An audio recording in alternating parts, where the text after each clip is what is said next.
Hello, listeners of the Art Versations podcast.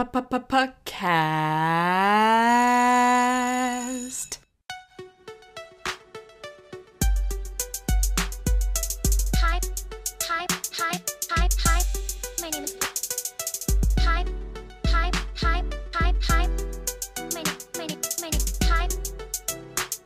My name is Broadway Classic. Let's hear it.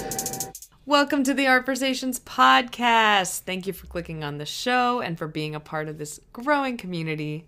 I'm your host, Bri, like the cheese, and I created this podcast to open up the conversations surrounding artistic projects. I felt like there wasn't enough opportunities for artists to share their perspectives and reflect on what they've been doing. So if you put artists and conversations together, you get Art Versations. This is the season 3 finale episode. Ooh. And if you're not already subscribed or followed on your preferred platform, please make sure you go do that. I'll be taking a break from recording for a bit, but all of season 3, wherever you're listening to it currently right now, the whole season will be there for your binging pleasure. Go do that. Go indulge. If you are subscribed to this podcast, you'll be updated on when season 4 will begin, so go do that. It's so beautifully convenient. As well, go check out the podcast Instagram at ArtVersationsPod for more info and some best of clips that I will be releasing soon. Woot woot. Yep. Okay, let's get to the final guest for season 3. Back in early December, so long ago it feels like, I sat down over Zoom with the one, the only, Ellen Winter! I first met Ellen at the Performing Arts Project, and their energy just radiated into my soul. I couldn't wait to chat with them. Ellen is a singer, a songwriter, a composer, who recently released their debut album, Every Feeling I've Ever Felt. Oh, so great. It's a really fun episode. We even get a special moment with their dog, Ruby. I hope you will enjoy, and I hope that you'll laugh along with us. Here's the finale episode of season 3. Yeah, so I'm rooting for you in your savings account. I believe in it, and I believe in you, and I believe in your future cat. Thank you. Yeah. My future cat is out there. I just need to go meet it. Yeah. Oh my gosh. Should we have so start much this? fun together? Oh yeah, I guess so. Yeah.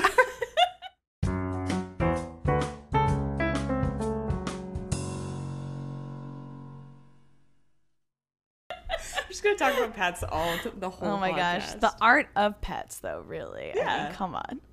The art of companionship. Yeah. Art of companionship. Companionship is art. Art is companionship. They're one and the same. Ellen, you're here. Thank you for making time. It's my so gosh. wonderful to see your face and to just have a little bit of time to sit with you. I mean, it's been kind of like such a crazy year, Yeah. obviously. How are you Yeah. managing with COVID right now? Like, what's it like in New York? Well, also it's really good to see your face too. I want to say that. I'm very happy you're here. I'm really happy to be here in this shared screen with you. Overseas. Yeah, and to have some like real like one-on-one time, like hashing it out. I feel very fortunate and excited to talk with you more. COVID in New York, I mean, it's been intense. It's been it's crazy to think that, you know, or really it's wild that this started eight months ago, 9 months ago. Something What like month that, is it? right? It's almost 2021. Lord. Started 9 months ago. A full baby. Yeah. And you know, it was so, I mean, we were hit really hard in the beginning. So I think that's maybe what makes right now feel so surreal is like, it was so extreme. Just, you know, what I feel really grateful for is that in the city, it was kind of like, okay, this is happening. It's bad. It's getting worse. Shut it all down. And it was just kind of like really immediate. Everything cut off. Everything cut off. Yeah. We were in lockdown for 2 weeks. And,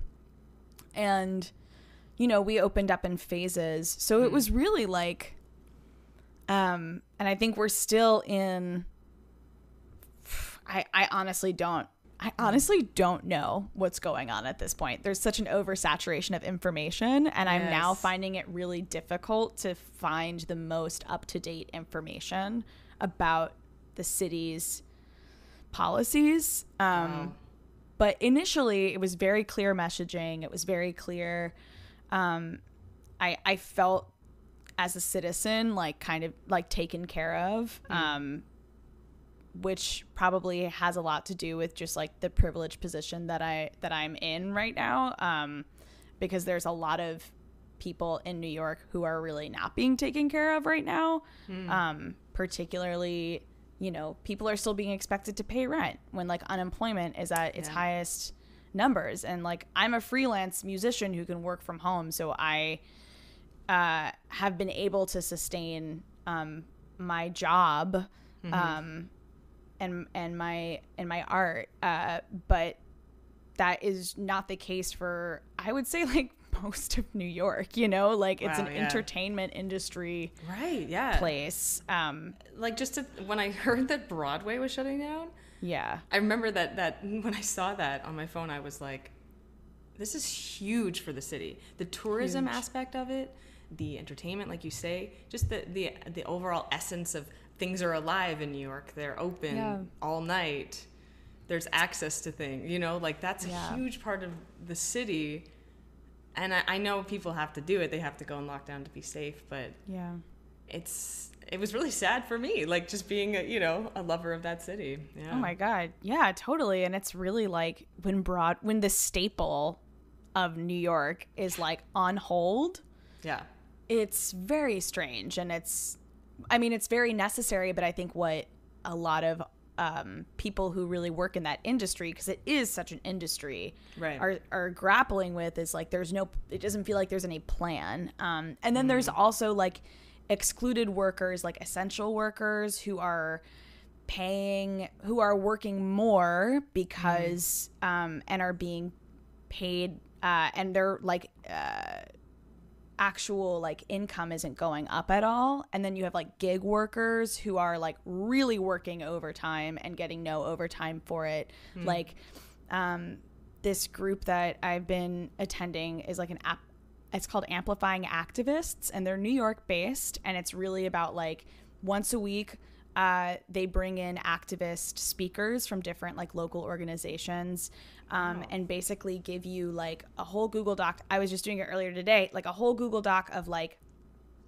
these are like, you know, call the speaker, call this assembly person. This is the messaging from this organization, Make the Road. But one of the things that we've been talking about is like funding excluded workers, which is, so there's a package. It's okay, Ruby. Oh, woof, woof. Which is, I know. She's part beagle. Oh my God, that's the cutest little howl. Oh, whoa, whoa, whoa. Oh, whoa, whoa. Oh, it's okay. We're keeping all of this, by the way. Okay, good. Woof. Woof. Woof. It's okay. Oh, I love her collar. Oh, thanks. Huge. Oh my goodness. Yes, get all up in the microphone. I know you want to talk, doggy. I know you do.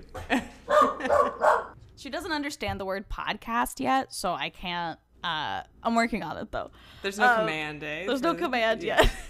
But yeah, so like, and like cash workers, like people who just work, who are getting paid like under the table, who don't have W-2s. Right. They're not like, they don't get any unemployment assistance. So it's like, in terms of like how I'm doing in COVID is like, I am very much one of the lucky ones, and there's, and I'm trying to stay in the loop of the not lucky situations and do what I can about it, because it's like, yeah, I mean, I'm very grateful to have my health, and to have qualified for unemployment, because I am a theater industry person who is self-employed, who is currently not working in theater, but is getting self-employment occasionally. So they have this weird, like, it's up and down, eh? Yeah, like it's up and down. Month sometimes. Yeah, exactly. Like. So it's like, and because I worked at this like one place, I had this like one gig last year that was like anyway, I'm getting like deep into unemployment politics, but it's like it's just it's so real, and it's like it's you can feel it in New York. I feel like just the like, you know, there's I've been to Manhattan once in the last 9 months, which is probably I've ridden the subway twice. Because it's probably not so safe, eh? It's not so safe. Yeah, it's same like, in Toronto. Yeah, you know, like I think that people are doing their best. Yeah, but right. It's still always kind of been, for us at least, like the TTC, the Toronto Transit Commission, has always been gross. Like that's just what we label it as. So then I'm already like, why would I take the transit if I, you know, can avoid that, but then also people and levels of safety has just like been a theme of this year, I feel like. Yeah, but you know, I did get a bike, which has been good. Me too. Super fun. Yeah, you did too? I did this year, Oh my gosh. Yeah. How is it?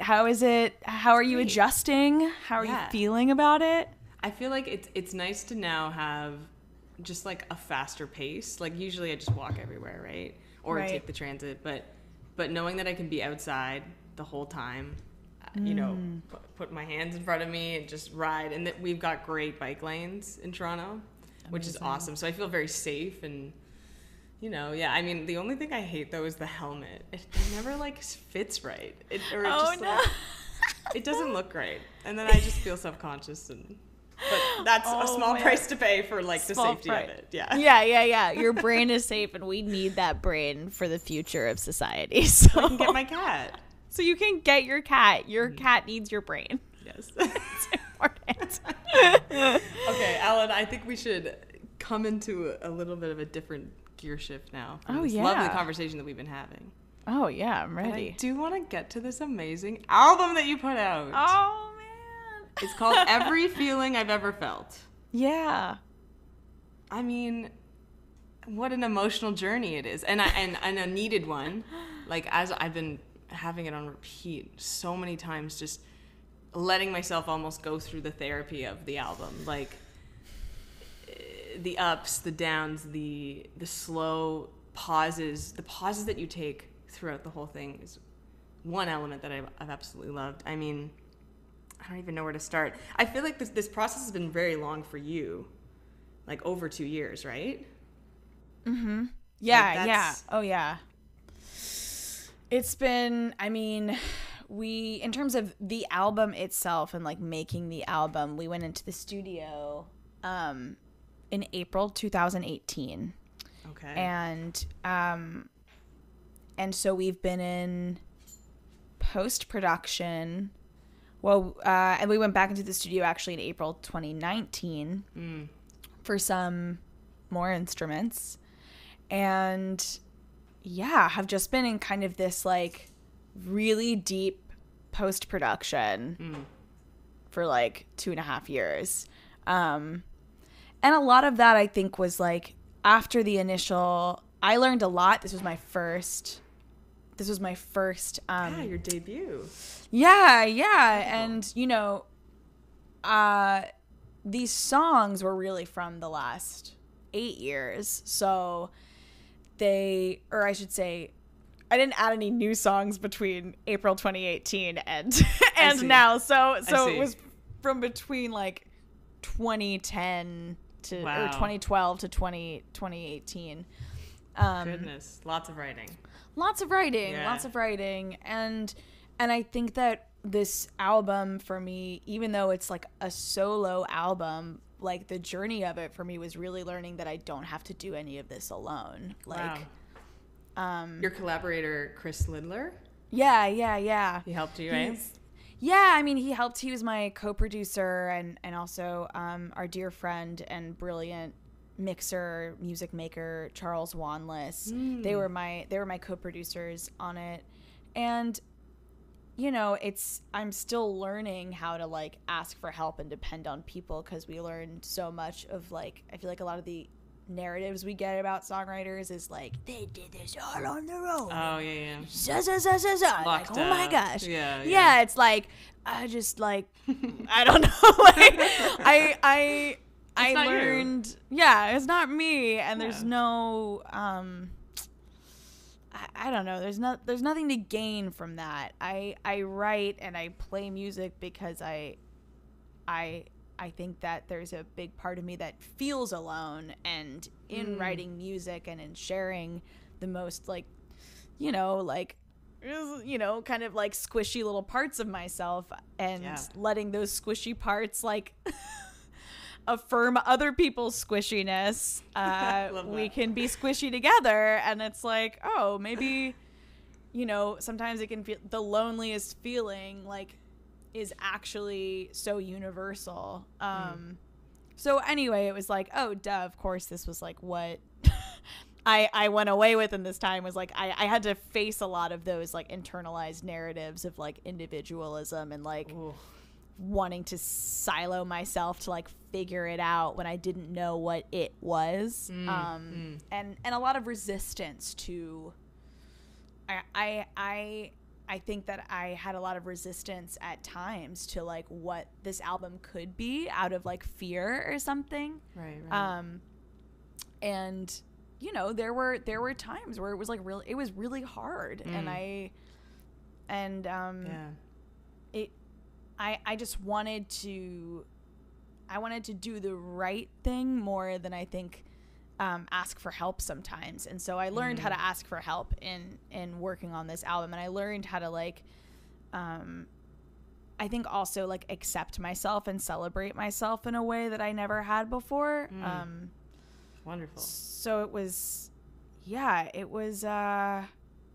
intense, but it was so, I feel like once I rounded the corner of getting like the main pieces in place, and I wasn't like I mean basically like I was in a deep depression for like the first year of making this album, and once I was able to see that and like address that, even though like a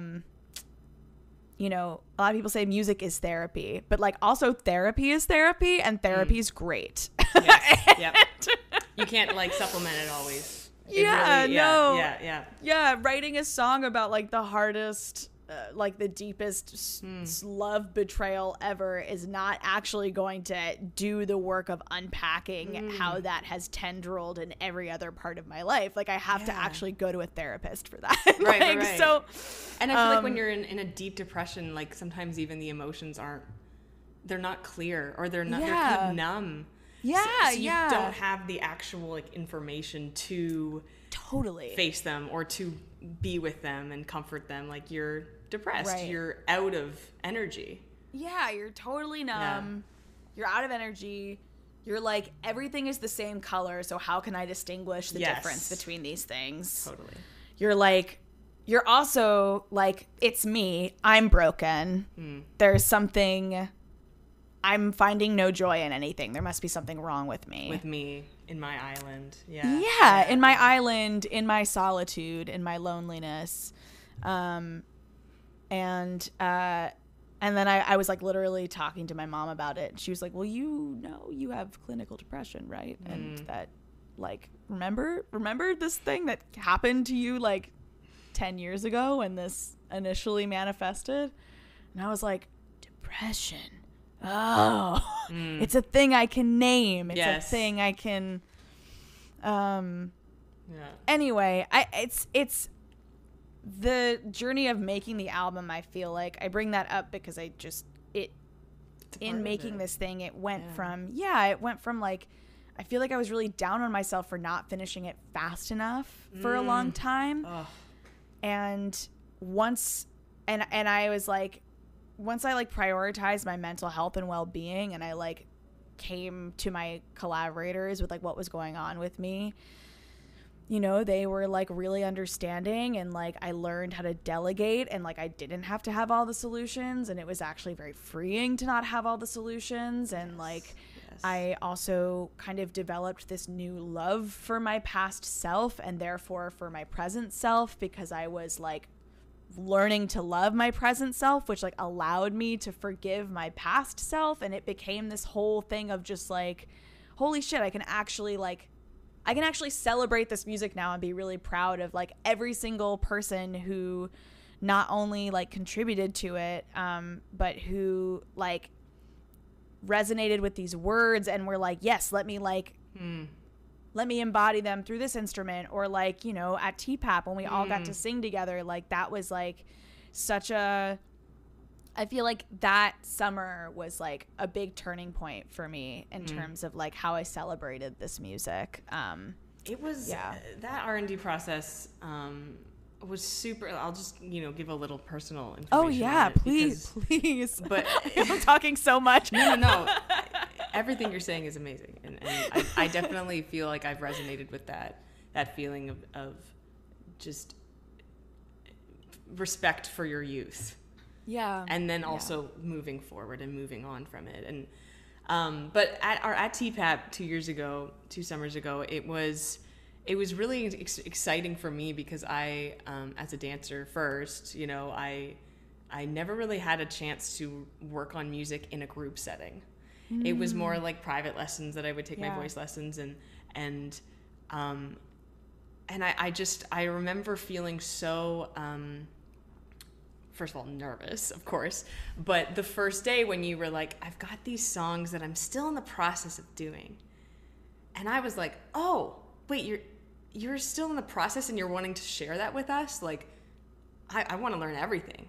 Because I'm used to just hearing songs as a finished product. Right. So now I get to be a part of, like, a small little part of this process that you're going through to create this album or these songs that we worked on. And it taught me a lot, too, about, like, listening. Just listening and opening up my ears to not only myself, but other people. Yeah. So I can't thank you enough for that, but it's like... Oh, my God. Yeah. The gratitude goes both ways, my friend. I'm so glad that was an ear-opening experience for you. I feel like it was ear-opening for me, too. And, like...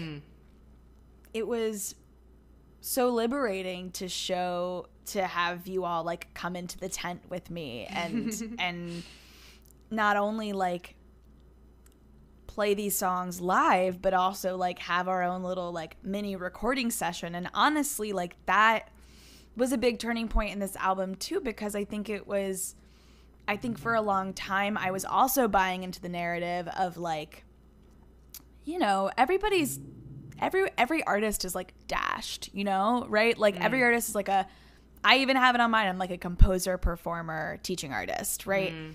And you know, I think we have to compartmentalize things to a certain degree to just like keep track of like what we're doing.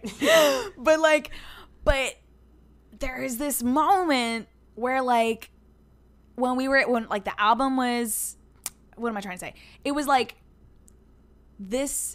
I had this moment where I was like, yes, I am these three things, but I am these three things all at once all the time. Right. Like, why am I, it's not like I'm releasing like, okay, now like this is going to be my like pop album where it's like, I'm going to be pop star Ellen here. I'm like, I'm just like Ellen on every project. Everywhere, yes. Yeah, so it's like, how can all of these things actually inform each other? Like, what would it mean to actually show up to this album with my whole self? Wow. Like, not just this, like, curated self, but this, like, whole self. I, like, started, after that, I was, like, compulsively recording voice memos. I was, like, which have showed up in the album a lot, which is so great. I love that, Yeah, so we started doing that, and it was just, like, because that was the thing that we found is we were like listening to it and we were like, it's too polished. Like, what are we missing? And it was like, we're missing the mess. We're missing the moment of being together. We're missing like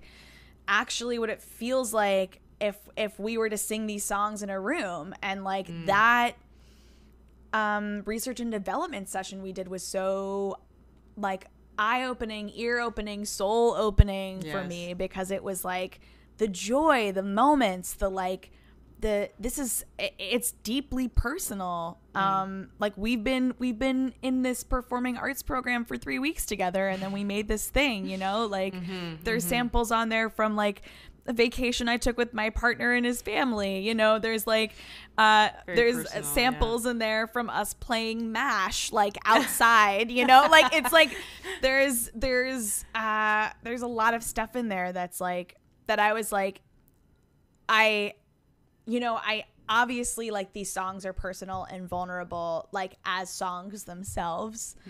But the beauty of a recorded album is you can take it as far as you want to go, as to, like, how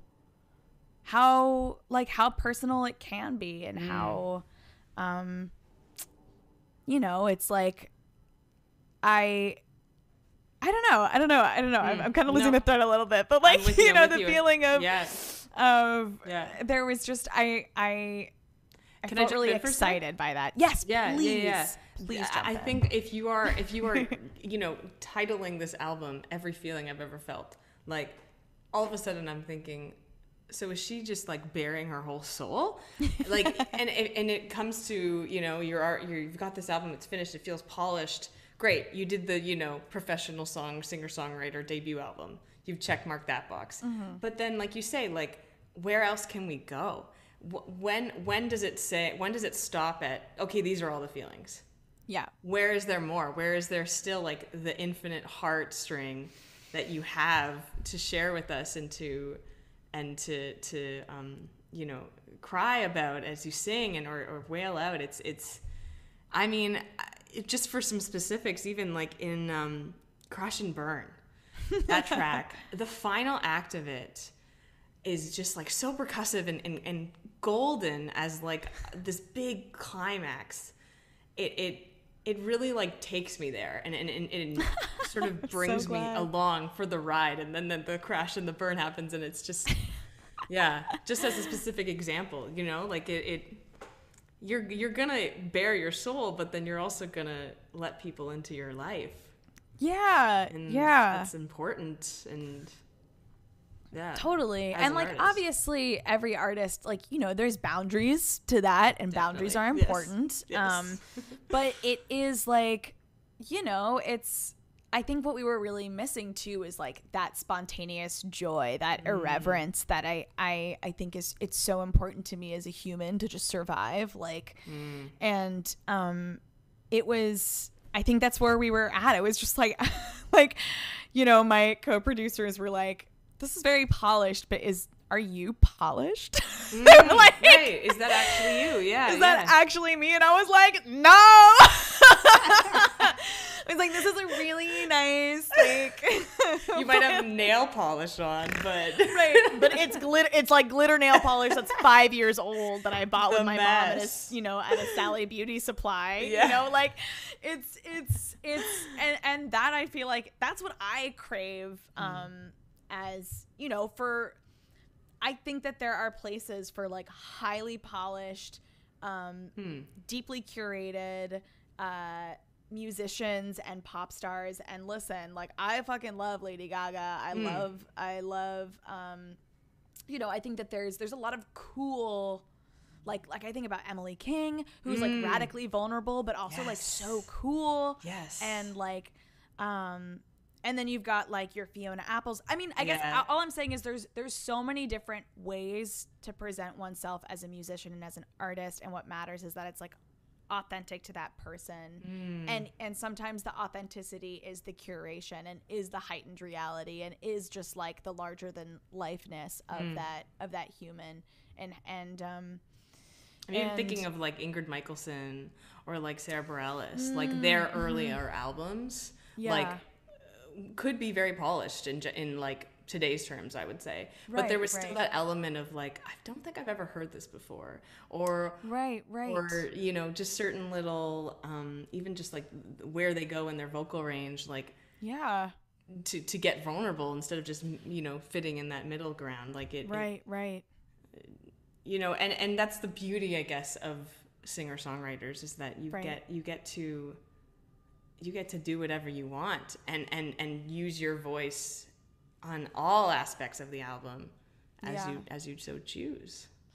Totally. Yeah. I feel like Regina Spektor was someone we listened to a lot when we were in post-production, and Maggie Rogers and Beck, actually. Those were our like three big those were our big three. We were like, okay, if we can, like, can this sit on a playlist next to these artists? And having those, like, coming from like the downtown theater world, I was like, you know, like I'm gonna be this is gonna be like the Ellen Winter album, you know, like it's gonna be different, and like that's okay that it can be different. Like it'll be different in its own thing. Yes. And my collaborators were like, that's so awesome, but also like, what would happen if it was in conversation with other contemporary albums? Like just like open yourself up a little bit to like it can still be wholly original and also in conversation with something. And I think that was like an ego hurdle that I had to get over, of just like, I'm not actually doing it. I'm not doing service to the music itself by trying to make it so different that nobody can associate it with any other artists. And also, you know, you can have multiple truths. You can be referencing and listening to these mixes that use the same instruments as you do and know the ways in which you align with that and the ways that you don't. But what matters is having those references and doing that homework. That wasn't anything that I was used to doing before this album, and I was really resistant to it. And I had to like let that go, because I was just like, I'm not good at this. And you get good by practicing, and I don't think that I'm good at it still, but I have learned so much about how to listen. How to listen, you know, how to listen to other people's music and think about those decisions that they had to make along the way in the process that I just had to do. Wow. Yeah. I mean, I can't imagine it would be easy. Like, you know what I mean? Like you're already trying to like dig up all of these past emotions and bring them to the surface. And then on top of like, this is your first, this is your debut, quote unquote, even though, you know, when do we all debut? Right. You know, but that's not easy. That's not easy work. And maybe I guess that's why it took so long, and it took the time it needed to. And look at that now. You feel proud of it. You feel like you can share it. That's incredible. It's so cool to see. Oh, really, thanks, Brianna. Yeah, yeah. It is. I feel like I did have to. It was you know what it was? It was kind of like letting go a little bit of the songwriter hat and putting on the producer hat, and knowing when in the process. And really being clear when in the process that was happening. And those are different hats. Yeah. They're very different hats. There's a fedora and there's a beanie. Yeah. You can't, I mean, you could try to wear them both at the same time. You could put the beanie maybe on top of the fedora. I could see, you know, it's stretchy. But it doesn't, you know, it's not sustainable, Brianna. It's not sustainable to wear two hats. No. And I think that's what a lot of what I was trying to do for a lot of time. So I had to really learn how to like delegate myself and like, you know, kind of draw a line in the sand as to like, okay, like I gotta wear my producer hat now. I really have to be like listening and like my squishy self is very important, and I think my guts are really important. But you know, there was a certain, you know, I had to in being the producer, I don't want to use the word detach myself, but it did feel like detach myself a little bit just so I could get like a bird's eye view on the song, you know, and not let myself take it so personally if something wasn't working. That was a thing that was a brain vampire I didn't know I had, right? Of just like, because these songs are about my personal experience, like my feelings, like all these things, it could make it really hard sometimes in the process. And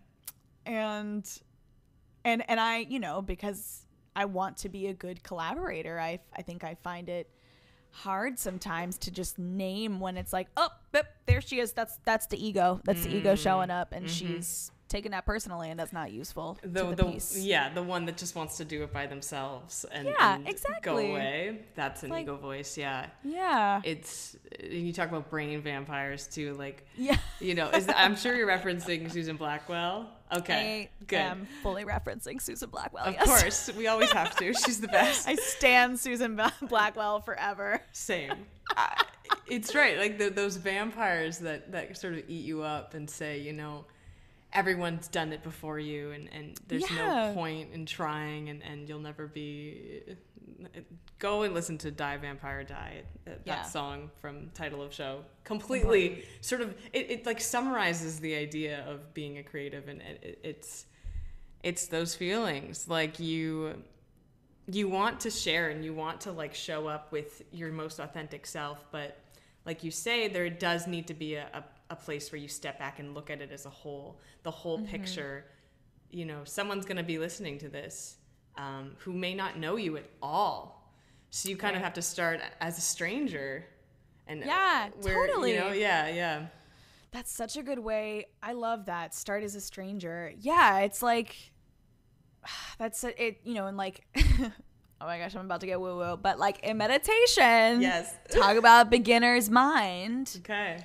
Talk about beginner's mind, right? It is that like, this is the very, I love that seeing it as a stranger. It makes me think of beginner's mind. It makes me think of like if you were to start at square one, never having met you, right? Like and you can't determine how something is going to be received, but you can certainly try and zoom out and receive it, as you, knowing that while you are incredibly unique and the only you out there, there is a communal resonance in terms of like what you feel and what other people feel. And that's art, baby. That is art. We've decided it. This is what it is. There you go. I mean, I even think about like one of my absolute favorite videos now on the internet is the Jonathan Groff reaction video to this album. Everyone needs to go and look at it. It is. Same. I mean, first of all, it's Groff sauce, and we love him, and he's amazing. We love him. If I can even call him that as a fan, but like. Oh my God! Yeah. I've loved him for years, but same. You get a reaction video as one listener, and that's just one reaction, or that's what he was going through as he was listening to it, and as your friend and everything, and but it's completely different for other people. I mean, they could sit down and listen to it and react in maybe in a more crying way, or in maybe a more numb way, or whatever it is. Yeah, or they might be like, this is not for me. And that's fine. That too. And that's also fine. That's also legit. Yeah. Yeah. Oh, that's art. That's art. Yeah, right? And it's like, I mean, it's, I also am very, I count my gratitudes in that I have a team who's have taken on the responsibility of really like of trying to gather all of that like reception data so that I can really cook my spaghetti and throw it at the wall without trying to guess how people are going to think about it. I feel like that's super essential.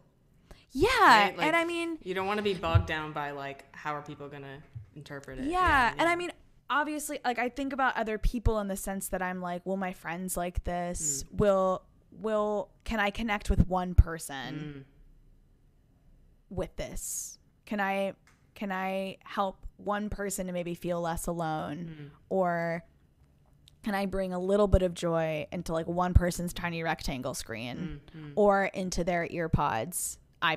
Do you earpods? Think, oh my God. iPods. Earphones, headphones. There we go. Do you think that one person is maybe like your younger self? Like, was that at the forefront of it? Like, forget everyone else in your life for a second. Like really showing up for you and like realizing that your younger self needs to hear this. I don't know. Was it? That's a good question. I think I did have one moment like when the album came out where I thought about myself when I was 16 and I decided I wanted to make an album. And I was like, we did it, baby. We did it, Joe. We did it. We did it, Ellen. Yeah, I think about I mean, I think that, you know, I think that there's a part of me that wants to make her proud, you know, and also that's just really proud of her, you know, that she doesn't know, she has no idea that everything that she's doing has led to like this moment, this conversation right now. And how perhaps in a way I now was always with her then. And just as right now in this moment, like future me is like, is being like, you can do it. Yeah. We made it out. It's like 80-year-old Ellen. Yeah. You got this. I believe in you. Thank you for your hard work. This lake house is beautiful. That in itself should be a video. Just you reacting as your 80-year-old person. Yeah, just like 9 golden retrievers, just like I don't know. I have a whole herd of dogs. But I mean, I would say that like to really answer your question, I mean, I think about I really, when I'm making anything, when I'm posting anything, when I'm you know, I mean, I consider making like an Instagram post at this point, you know, like I put a lot of thought into that. I think about you. I think about the young people I've met through, you know, various projects that I've done or places I've taught. I think about where I was when I wrote the oldest song on this album, which was 20. I think about, and I also think about my mom, and I think about, like, I think about the one person, like, picking up their glowing rectangle these days and just scrolling and, like, probably feeling pretty lonely and down because I feel that way when I'm scrolling. Yeah, same. So on one hand it is for my younger self, but I do, you know, I've been taking a lot of lessons from Mr. Rogers during quarantine. The neighbor. Yeah. He's a good neighbor. He loves jazz music, and I love jazz music.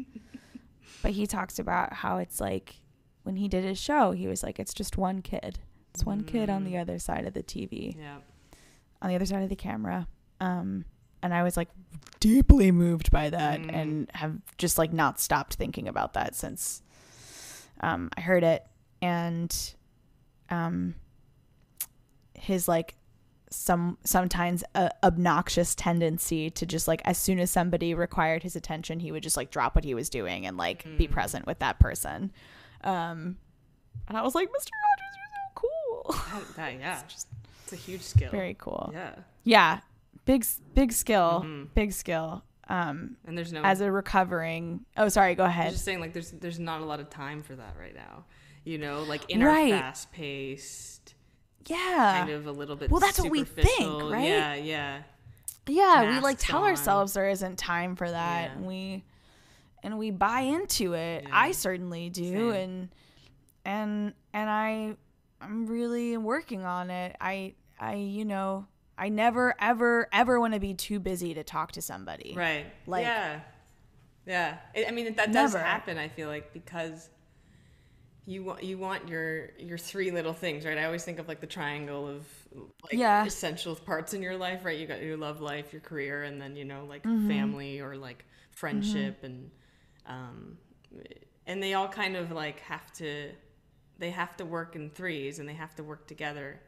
But it always seems like there's one that gets a little bit left out, just because of it. You know, it's a triangle; it doesn't always work both ways, I guess. And I feel like maybe that's like just the struggle of trying to be alive, is like making time for the things that bring you value and bring you happiness, and but that always isn't the case. And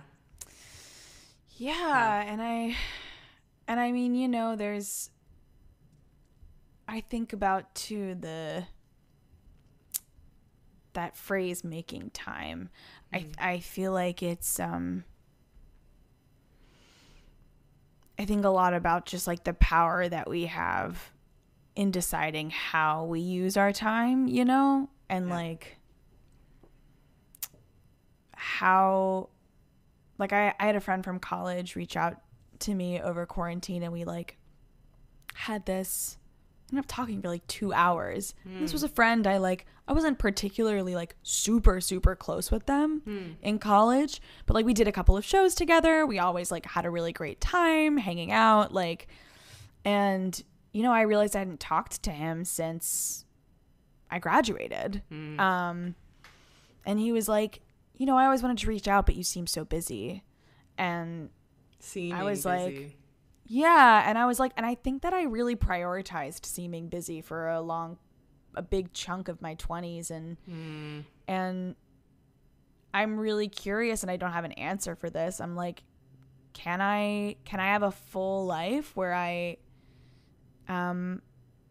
you know, I always want to have time to talk if I want to talk to that person.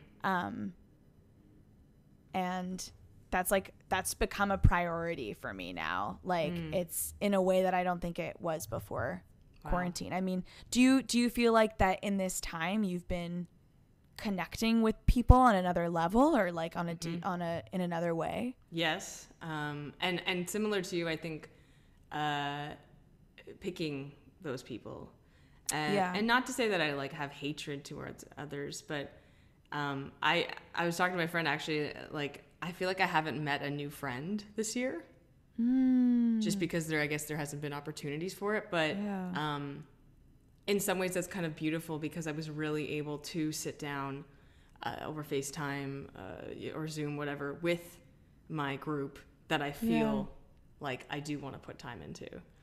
Right. You know what I mean? Yeah. Like, you have the choice. You have like, you can decide where you spend your energy. Yes. Because it's so precious these days. It is. So precious. Yep. And any day, really. Any and all days, it's precious. But I think we're maybe more aware of how we're using it now. And at least I am. I mean, it's funny. I feel like there was a lot of work that I was doing before quarantine, and a lot of things that were like on my brain shelf that I was like, when I have time, like and then when it happened, I was like, well, here it is. Here's that time that you asked for.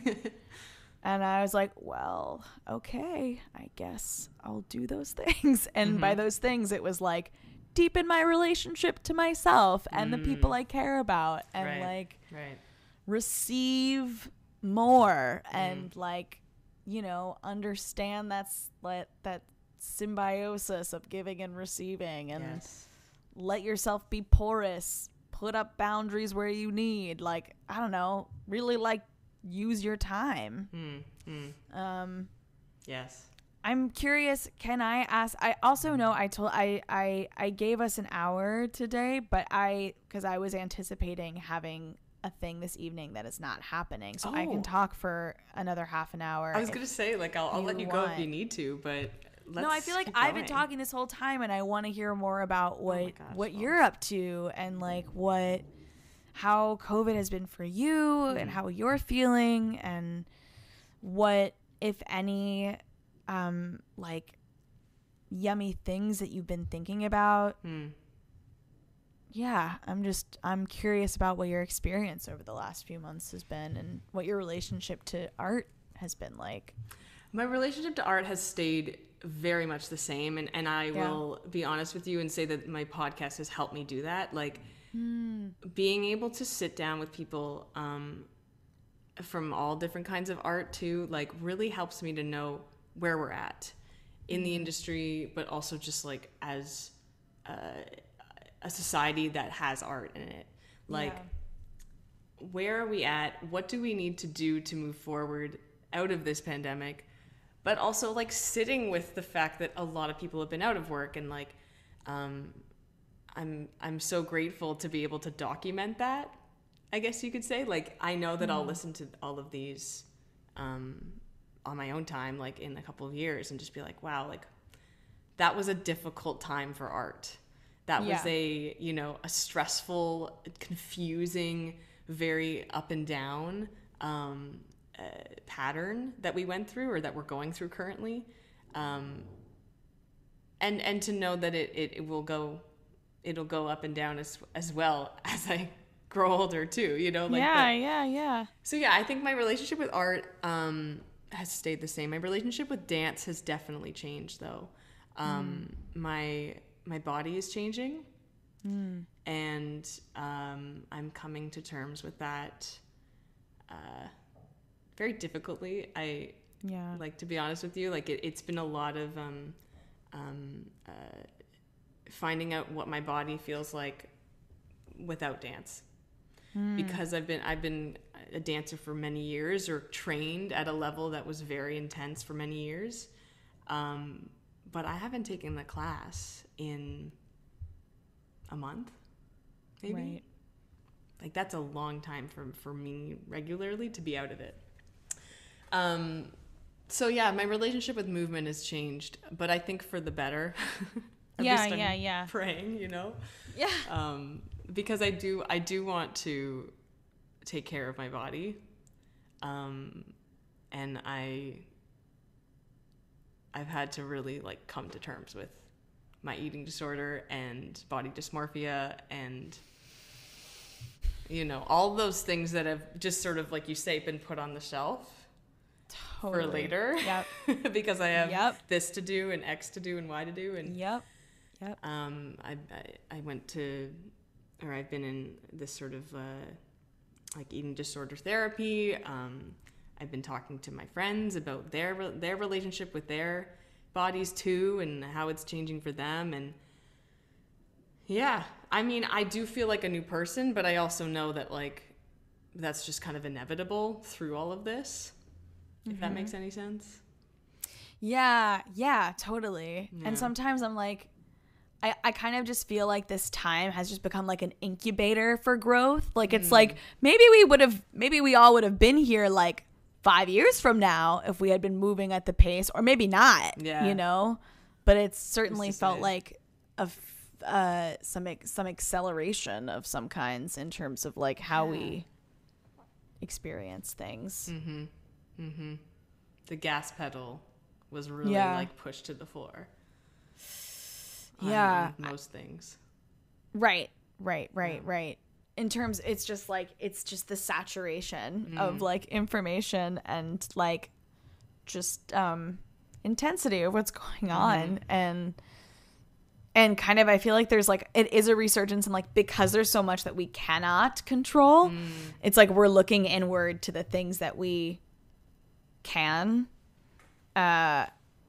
which can come out in a myriad of ways. I mean, it's like you brought up like body dysmorphia and our relationships to our bodies and eating disorders, and it's like in a way it's like, while we are isolated like this, it can be incredibly triggering and also incredibly empowering to be like, all right, we don't have anywhere else to go.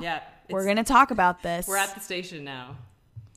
And you're not, there's no other train for like another few days. Like, you need to stay. You need to stay at the station. Right. Yeah. What have you, I'm curious, like, you said this podcast has been grounding. Very. I'm so glad to hear that. I'm curious too, what, if art or otherwise, has been like bringing you joy during these times. Like, yeah, I'm curious about that. Yes. Joy, but also a sense of excitement for the new world or for the future. I mean, this is my first year out of school. So like, Wow. yeah. Oh, wow. Right?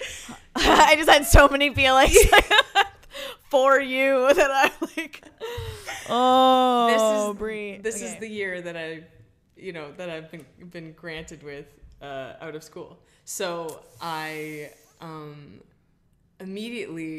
not immediately, but eventually I figured out that I needed to think about the future, and I needed to think about what kind of art I want to be making with this new world, with the political injustices that have been coming up, with the body image, with connection over Zoom, not always being in person. Yeah. Those branches have been coming in slowly and surely, and I'm trying to be attentive to them so that I can be ready. I can be emotionally available for this new change. Easier said than done. I'm only 22, but like, what else am I gonna do? Like, I don't want to sit down and wait. I don't want to wait. I don't want to assume anything, though, for the future. But I guess I kind of just want to be ready and excited and available. Yeah. So joy. I think joy. I think I'm going to call it joy. Yeah. Yeah. Yeah. And are there any things that you're doing or things that you're reading that are like fueling that for you, or like kind of putting gas in your tank in terms of like joy sparks and stuff? Yes, the sparks are very much firing.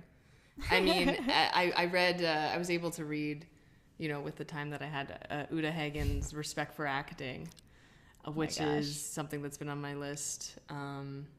That's one example of just like research and also like looking at art in a new way and storytelling in a new way. Totally, yeah.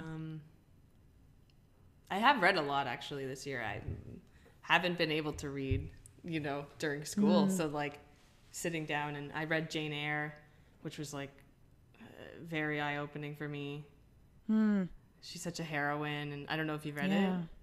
I read it in high school, Okay. so like A a long time, Yeah. but I remember enjoying it. I think I always had trouble with reading assignments. It was hard for me to enjoy them. See, right, that's the thing. You're like in high school, I was very much like having to read something for an assignment, or even in university too, and now I just read for fun. Yes, I remember really finding a lot of power in that after I graduated. That's great. University, of just like I can just read for fun On my own time. just for funsies. Yeah. I don't have to like critically think about it. I could just sort of Yeah. think of it. Yeah. It's like I just like open up my MacBook and like start writing a conference paper, and I'm like, no, Have it? no, We need to get rid of you that. don't have to analyze it. Yes. Yeah. What about you? What have you been reading? A little bit at all during quarantine? Yeah, I mean, like I had a really hard time reading, I think, at the beginning of the pandemic. It was just like I was also, I feel like, I don't know, my eyes were having trouble focusing. I was like not doing anything that was like staring at a screen that wasn't a Zoom thing was just like really hard for me to do. And it was just like, I don't know. I was mostly dissociating, I would say, for the first few months. Like I was playing a lot of video games, I was watching a lot of TV, and I was playing a lot of music. Trying to escape. Yeah, just like that. doing things. I mean, reading is an escape too, but I think I put up one of those weird I was just having trouble like really sinking into it. But I've like, because I think I was like weirdly like pressuring myself to be like, if you're gonna read in the pandemic, you gotta fucking read. You gotta finish the book. You gotta like do all this stuff. And I was like, who's making up these rules? Yeah, no Like, one who is. Yeah. No one is making Most up these people are rules. making bread. Like Yeah, most people are baking bread. You don't have to read if you don't want You to. don't. It's not like you're not like you don't. Who are you trying to impress? Like it's okay. You can take a break from reading. Absolutely. Like that's fine. Yeah. That being said, though, I've kind of started a couple of books. Like I'm picking up and putting down Emergent Strategy, and I've been reading that for a few months. That's on my list. Yeah. Which is like, I love it. It holds me on my darkest days. It's like one of my favorite books I've ever read. And what I love about it is that it really is so like free form, and it's been so inspiring, and just like just in how it I've just never felt so held by a book before as I feel by this book, and so inspired and empowered and grounded, and just like it's basically like a reference book too. It's just like I mean, hold on, I'm gonna grab it. Yeah. Like I have like it's just full. It's right. My Oh, copy look at is the just sticky full notes. of tabs. Yeah. Like there's just so many. There's just so many great references in here. Amazing. And it's just so juicy. And Adrienne Marie Brown is like such a gift to this timeline and universe. And I also started reading How to Be Your Dog's Best Friend by the Monks of Skeet. Fitting, very fitting. So yeah. But so I mean, like, in terms of like, those are like I think the only books that I've like started reading. I have a few others on the docket for fun that I think will be nice in the winter time for like cozy reads. Yes, sweater, socks. Yeah, a little cup of something, and like but for joy, I mean, I've really been I have found a lot of joy in music again, which has been nice, because I didn't even realize that the joy was like that I was reaching for it so much. So like other music, like other, not like your own? Well, listening to music, but also like playing music, cool, okay. like really playing and like prioritizing play. Mm. Play has been like really important to me. Nice. Nice. And I feel like I've reconnected with my inner child during this time. And I think maybe a lot of it is like what you suggested. Like, it is like part of that probably has to do with like preparing to birth this album into the world.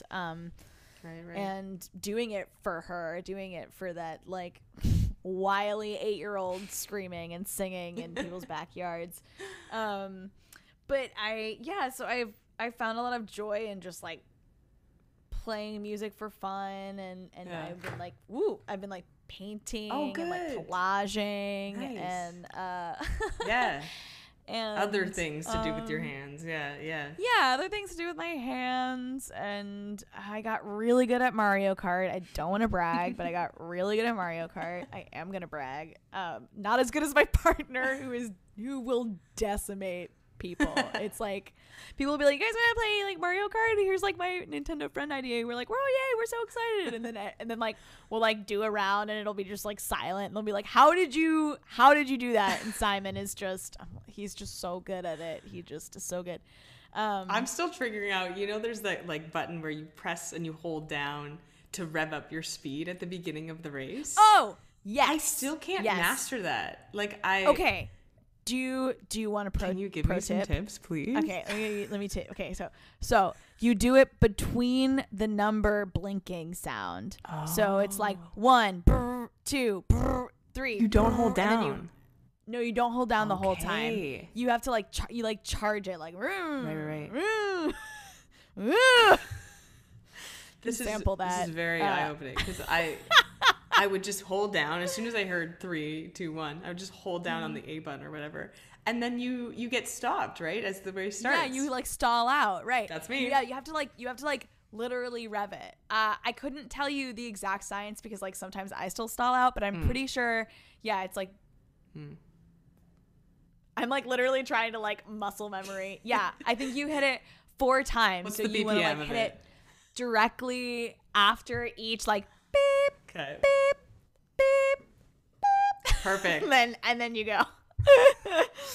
there you go, everybody. So similar to what it actually sounds like, actually.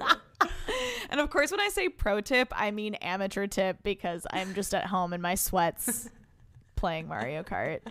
Thank you for that. But oh my god, it's gonna change my game, and I hopefully won't end up in last every single time. Please let me know how it goes. I believe in you. It's what's your car combo? What's your combo you got rocking? Because that's also does change things, doesn't it? It changes things, and your character has different weight. Yep. I'm a cat Peach. Okay. Personally, I love Toad. I love his energy. Toad. Right? Yeah. I usually go for him and like Toad's great. One of the smaller cars. I feel like a smaller car helps. I have to send you this incredible thing. It is a YouTube video that I will find and send it to you, and it is Lady Gaga performing, and just like toad screaming in the background. Oh my God, I need and this. it lives in my head rent free. Rent-free. It's like, it's just, I just think about it and I can't stop laughing. So that's the big joy spark for me Send lately. that. Yes. Yeah. And my dog. Yes. My dog brings me joy spark. I do feel like in this time I have put and I'm always working on it and always improving and practicing it, because some days are easier than others, but really like giving myself hard outs for like or I don't want to say hard outs, maybe I should say soft outs. Do you mean like a left turn where you're just like, I'm abandoning ship? Sort of. I mean, in the sense of I've been working from home for a while, or like freelance for a while, and like before the pandemic I would say like 60 to 70% of my work was from home. So like I'd had a lot of time kind of getting to know what it is like to be my own manager and be my own employee and like work for myself, essentially. Self-scheduling and stuff. Yeah. So in this time I really I was like, 6 o'clock, we're done. We're done. That's a good time. Yes. We're done. Yeah. We're done. And sometimes 5 o'clock and sometimes 3:30. It's like, I just like, that's enough. But like 6 is the latest that I'll go, depending on how much, like what it is that I'm doing, how many meetings, or like like I don't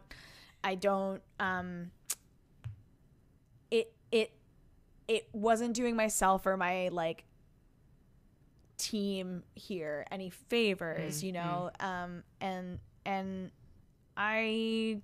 what I want to do is I want to be making and creating and playing with people for the rest of my life, and I'm not going to be able to do that if I'm like running myself into the ground and not eating and not doing things that have nothing to do with making music. And I think I just it's easy because because I have been working from home for a while and because I'm self-employed, like I have a lot of privilege in being able to do that and set those boundaries. But I was like, I guess for some reason, like I felt like guilty about being able to do that. So I just like didn't. And like, you would just keep going because I would just keep going. Yeah. Cause I was like, I have time. Like I'll do. Right. Or like, I mean, I was opposite. Like I would wake up at like 4 a.m. to finish something versus like, I can't work after dark. Like I'm like, so I would try to work after dark and then I would fail and then I would like wake up really early to like finish a thing. And I was just like, who is this serving? Like, who is this serving? Nobody's happy. And since I've started doing that, I feel like I have made more, not that it's quantity, but I've found a deeper satisfaction in everything that I do because I feel like there's more intention behind it and there's more boundaries. Yes. And really that's like, I've just discovered that that's like really important to me. And I didn't know that before now. And quality huge. Time. Yeah. You know what I mean? Yep. I don't know. Not to like proselytize, but like. Nope. Yes to all that.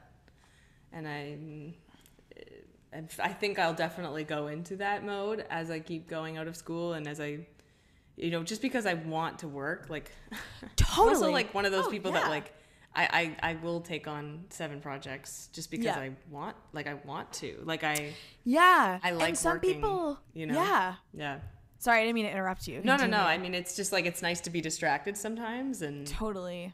And there's a lot of things I want to do in my life, like just the projects come. Yeah, and that's like, honestly, that's like big 22 energy, and I'm here for it, and I applaud it. And that's how I was, and and it's, I think the most important thing is like what gives you satisfaction, what fills your cup, and like not, and I'm saying this for myself too, but like not pouring out of an empty cup, I think is like a really important thing. And and to be just checking in with yourself about like if there was anything that I could tell my like over eager ass at 22. Not that you are this person. Definitely am I'm that. speaking. Definitely.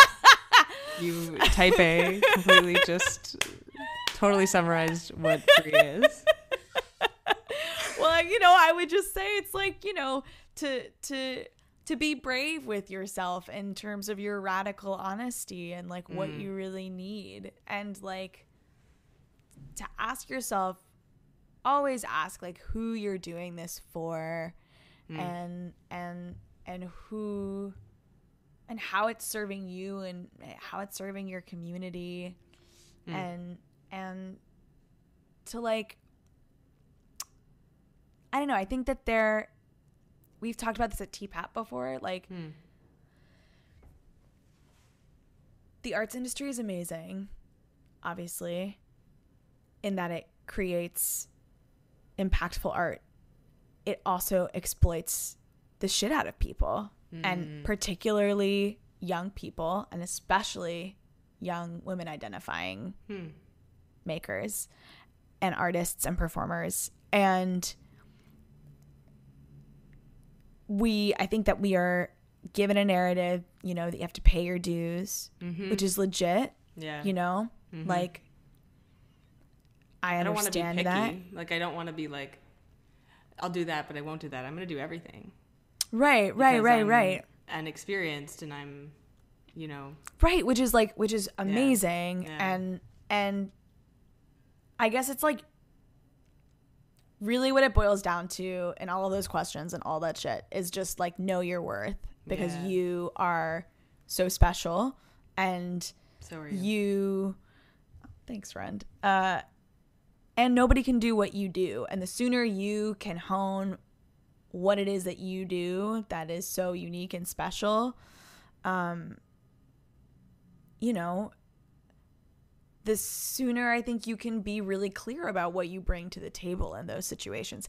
And you might not know that yet. And that's why you do all the things. That's why I did all the things, because I was like, pull. Yeah, I was just like, I'm gathering data about like what I like to do and like how, like where do I want to put my cups, the water in my cups. Where do I want to put my seeds? I don't know. This is a mixed metaphor, but you get it. Like what? Yes. I was like, which garden do I want to pay dues to? Put the cups in the roots, water. I don't know, the roots, tree people. There's a lot of Ents walking around.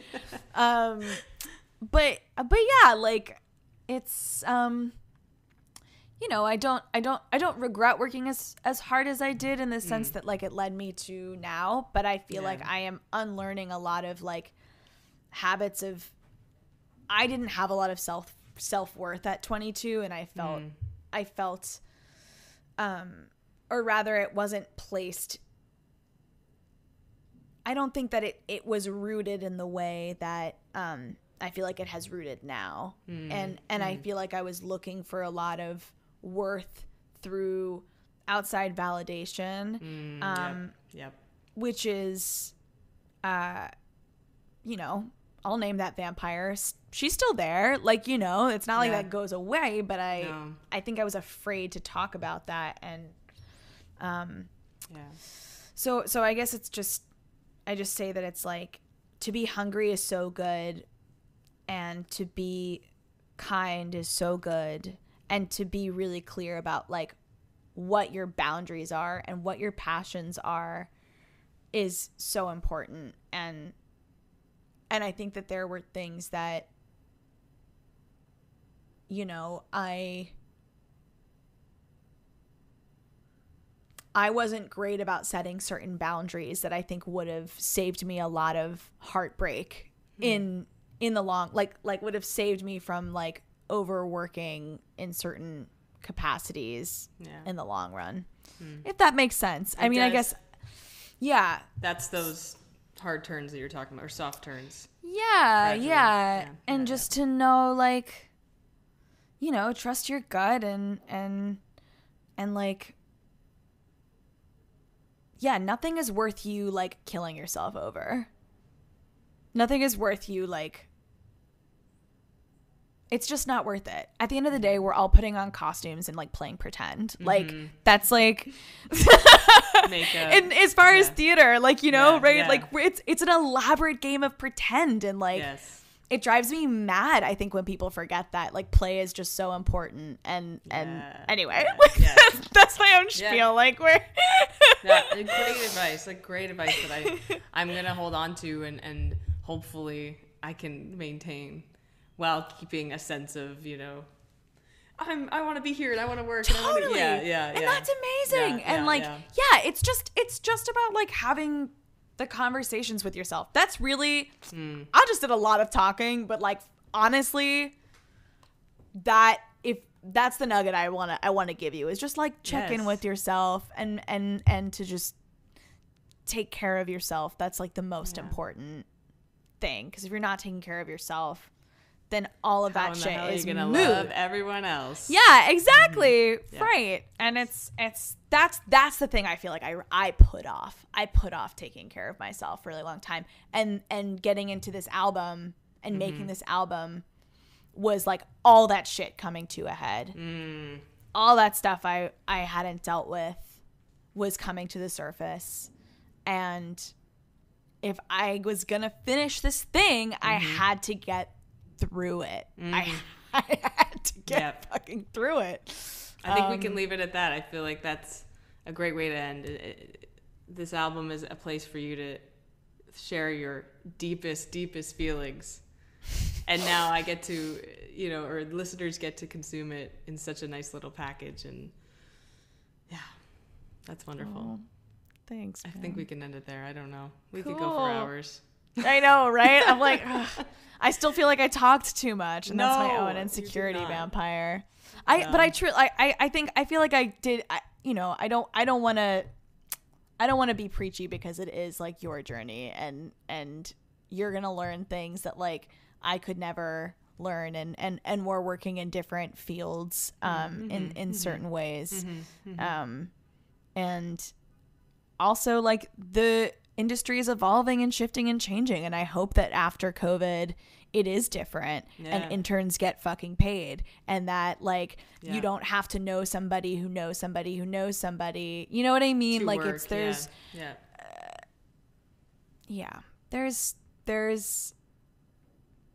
there's a lot to unpack. Yeah. And it's a heavy but you're suitcase. so smart, and it's a heavy suitcase, but you're really smart and you're really talented, and I think that what you're making here is so cool. And thank you for making time. Like oh my God. really. I do want to say this is like season finale of season 3. This Oh, episode. man. And when I was scheduling, I was like, I need to think about how I want to finish this, and I feel like what we've just done here like is such a great little bookend, and I just really thank you. I know you're busy, and I know you've got things going on, and you know you're running, you're playing Mario Kart, like, but I just having a second with you has been so special. Thank you. Oh my God, I feel the same way. Thank you Everyone for reaching out. Of course. Thank you for having me on your live streams and for gosh. including me as one of the feelies. Like it's so cool and precious, and We made a thing. We made a thing. And now we're making another thing right now. God, it's happening right now. It's happening with our 2 Yeti mics. With our 2 Yeti mics. I hope my entire audio isn't like totally distorted. Sounds good in my end, so let's hope in post it sounds great too.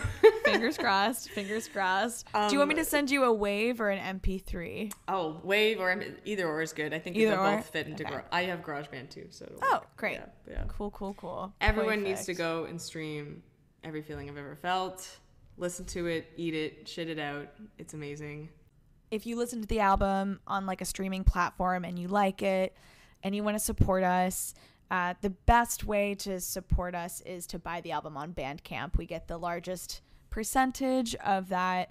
Nice. It's we get like 85% of that cash. And on the first Friday of every month, we get 100% of it. So good. Okay. Yeah. Great. Yeah. And you can find Ellen on Instagram. It's Ellen Winter. You have a website. I'll link all that below. Amazing. Yeah. Sounds great. Oh my gosh. Well, Brianna, this has been a slice of heaven. Thanks for listening and asking such questions that make me think. Thank you. And for being just like such a warm host. And it's been just really nice to connect with you and chat. And please keep me in the loop of what you're making. Yes. And yeah, I'm always an Same. email away. And DM. And hopefully we can do this again in person. I don't know. Like, Yeah. please come back anytime you want to, share something that you're Amazing. working on. Let me know. We'll do it again. Great. I will. Okay. I'm going to hit stop, but we'll keep talking. Okay. We'll keep talking. Yeah. Thank you so much for listening to the Art Versations podcast. If you like what you heard, the best way to help the podcast is to subscribe or follow on your preferred podcast platform and leave a review. As well, follow the podcast on Instagram at artversationspod. You'll find photos of each of my guests so you can match a voice to a face and highlight clips from each episode. Let's keep the conversation going. Send in a DM with your own thoughts about art, as well as any questions you think I should ask my guests. The podcast community continues to grow, and that is all because of you, listener. All bodies are dancer bodies, and all lives can't matter until Black Lives Matter. Till next time. My